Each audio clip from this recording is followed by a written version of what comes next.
Putin ने आज पूरे वेस्ट को वार्निंग दे दी। देखिए पुतिन के साहब की समस्या क्या है, ज़ेलेंस्की उसके ऑयल एंड गैस पे अटैक कर रहा है केवल।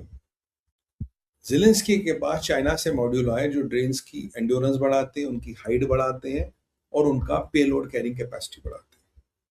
गेम में चेंज तब आया जब ड्रोन्स में सेंसर आए और उसमें एआई डल गया। आपने अटैक ये दिया, यहाँ जाता है, यहाँ कोई मिलता नहीं उसको, वो अपने सारे अटैक्स को स्कैन करता है, हीट सिग्नेचर्स को देखता है, फिर उसे एक ट्रक में लगा 5 सिपाही जाके वहां टकरा जाए। ये जो ड्रोन ने एआई के मदद से ऑटोनोमस डिसीजन लेने शुरू कर दिए और टारगेट्स की रेटिंग शुरू कर दी। ए नहीं मिला, बी मिलेगा, बी नहीं मिलेगा, सी मिलेगा, सी नहीं मिलेगा, डी मिलेगा। ड्रोन्स की मारने की क्षमता काफी बढ़ गई और ड्रोन्स के माध्यम से यूक्रेन रशिया को तंग कर रहा है। अब पुतिन साहब से कल पूछेगा, बोला साहब आपको किससे डर लगता? कह रहा पुतिन किससे नहीं डरता, पुतिन को सिर्फ आर्टिफिशियल इंटेलिजेंस से डर लग रहा है, क्योंकि कहीं ना कहीं जो यूक्रेन के ड्रोन्स हैं उनमें आर्टिफिशियल इंटेलिजेंस का यूज हो रहा है। कह रहा है यार मुझे तो आर्टिफिशियल इंटेलिजेंस से ही डर लग रहा है। तो ये एक कटु सत्य है। अब ज़ेलेंस्की इनके रिफाइनरीज को टारगेट कर रहा है विद चाइनीज टेक्नोलॉजी, और यहाँ पे अब एक ट्रेंड बन गया था कि यूएसएसआर यानी कि रशिया की जो भी शैडो फ्लीट के टैंकर्स हैं उन पर कब्जा करना। 2 अमेरिका ने किए, वो किसी दुबई बेस्ड कंपनी को भेजे, दुबई बेस्ड कंपनी ने किसी इंडियन कंपनी को भेजा वो स्क्रैप करने के लिए। अब दो, एक बार आपको रोका, एक बार फ्रांस ने और यूके ने मिलके एक बार अलग अलग उन्होंने दो तीन टैंकर दबोच दिए पुतिन के। अब पुतिन साहब का गुस्सा चढ़ गया 7वें आसमान पे, कह रहा है यार एक वो तुम्हारा ज़ेलेंस्की साइड हीरो, वो मेरी ऐसी तैसी कर रहा रिफाइनरी पे अटैक कर करके, और एक तुम हो कि तुम्हारे टैंकर दबा रहे, भैया चाहते क्या हो? तो पुतिन ने आज वार्निंग दी है पूरे वेस्ट को, बोला खबरदार मेरे टैंकरों को हाथ लगा, अगर मेरे टैंकरों को हाथ लगाया तो उसका अंजाम बुरा होगा, then I will forget who you are and what are you to मी।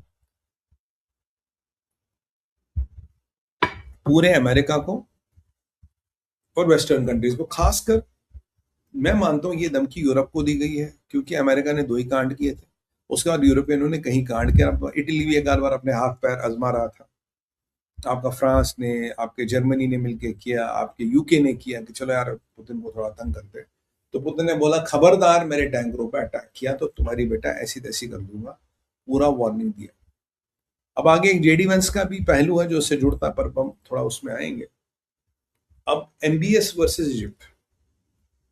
अब सवाल ये है कि तैयब अर्दोगन ने तो आज एक स्टेटमेंट दे दिया, कोई भी मुसलमान मुल्क इस अलायंस को ज्वाइन कर सकता है, मुसलमान मुल्कों के लिए अलायंस खुली है, आ जाओ सब, आ जाओ सब, आ जाओ सब, आ जाओ, लंगर बट रहा सब खाओ।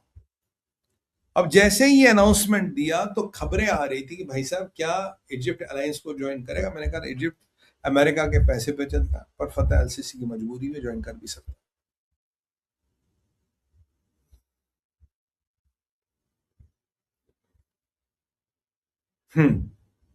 तो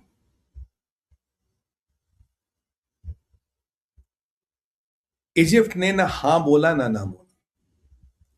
यही सवाल कतर से पूछा गया, क्या आप ये अलायंस को ज्वाइन करो? उसने कहा अलायंस अच्छी है, आइडिया अच्छा है, पर हम ज्वाइन करेंगे नहीं करेंगे हम बताएंगे। तो मोहम्मद बिन सलमान ने भी फाइनली अलायंस पे छुट्टी तो भी, उसने कहा ये अलायंस बहुत अच्छा है, रीजनल पीस और सिक्योरिटी को रीजनल प्लेयर्स कंट्रोल करेंगे, अच्छी बात है। तो अमेरिका के खिलाफ पहला सॉलिड बयान कि अमेरिका का यहाँ कोई काम है नहीं। अमेरिका भी नहीं वास्तविकता और सीख रहा, कह रहा है मेरे को रीजन क्या करना, मेरे को तो इजराइल के, मैं भी बैठ रहा हूँ, मेरा काम हो जाएगा, मुझे रीजन से मतलब ही नहीं। तो अब सवाल ये है कि Mohammed bin Salman is pissed off with Tayyip Erdogan for inviting Egypt. क्यों? मोहम्मद बिन सलमान मानते हैं कि भाई अगर पाकिस्तान को लाया तो चलो इनके पास मुस्लिम बम है, एटम बम है, इस्लामी बम है। तैयब अर्दोगन के पास सेना है और इसके पास सेना मरने कटने के लिए तैयार है, 6 लाख करीबी सेना इसके पास, रिजर्व मिला के 9 लाख की सेना, उसके पास बम है। ठीक है, अब तुम इजिप्ट को ला रहे हो, भैया काहे को ला रहे हो? या क्या बाबा जी का लंगर लगाया क्या मैंने?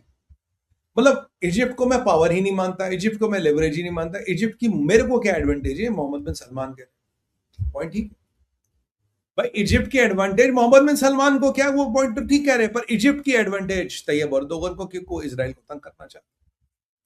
सीरिया का एडवांटेज मोहम्मद बिन सलमान को कुछ खास है नहीं, बट सीरिया का एडवांटेज तैयब अर्दोगन को है, क्योंकि वो इजराइल को घेरना चाहता है। और अभी वेस्ट बैंक के मोहम्मद अब्बास अंकारा पहुंचे, आज तैयब अर्दोगन से मिलेंगे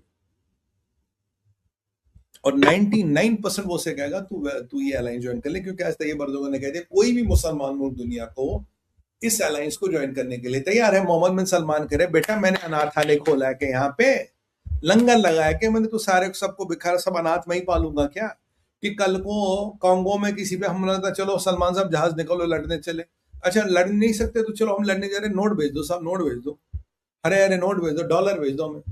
तो मोहम्मद बिन सलमान कह रहे देखो भैया अगर अलायंस बनता है एक स्पेसिफिक पर्पस के लिए बनता है, हम 3 देशों ने अलायंस बना एक स्पेसिफिक पर्पस के लिए बना, पर यार उसमें इजिप्ट का क्या काम।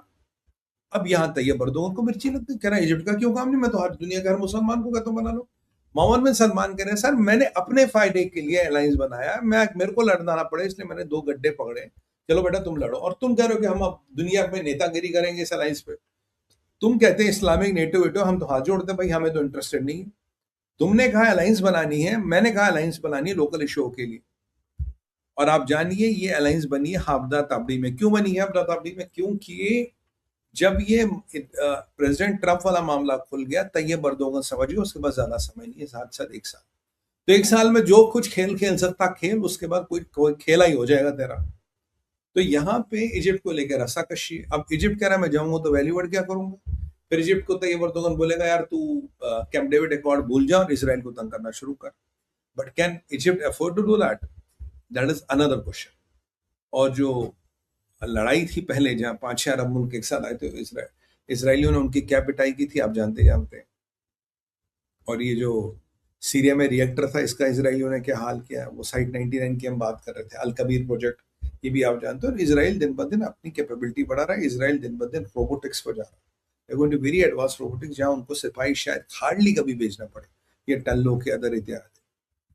तो इसराइल का जो रणनीति है वो अलग है, और इसीलिए इसराइल एक अपने ट्रेजेक्टरी पर चल रहा है। और मोहम्मद बिन सलमान कह रहा मैंने अनाथालय नहीं खोला, क्योंकि यहाँ खेल चल रहा है तैयब अर्दोगन, और तैयब अर्दोगन का विदेश मंत्री फदान अकान कह रहा है मैं पिछले 3 साल से इसी पे काम कर रहा हूँ।